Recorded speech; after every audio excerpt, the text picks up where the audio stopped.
Marilyn Sefocle, c'est la clôture de la conférence des femmes ambassadeurs. Comment ça s'est passé cette année? Ben, ça s'est bien passé. Nous avons eu la visite de plusieurs ambassadeurs de différents pays. Des femmes ambassadeurs, il y en a 19 à Washington sur 176. Et donc on espère que le nombre d'ambassadeurs femmes ira en croissant. Donc c'est l'objectif de votre association C'est en là fait? l'objectif de la Women Ambassadors Foundation. Et ce soir, au gala, pour représenter les femmes ambassadeurs, nous avions l'ambassadeur Aurelia Brazil, qui a été ambassadeur des États-Unis dans plusieurs pays.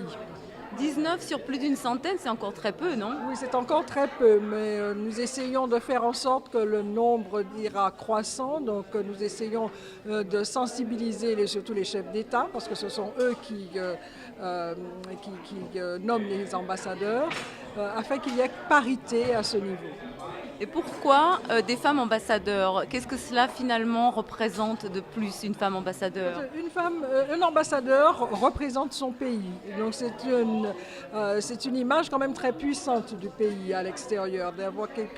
L'ambassadeur soit une femme, cela porte en soi un message qui est différent. Ça veut dire que le pays fait confiance aux femmes pour le représenter. Donc ça c'est très important.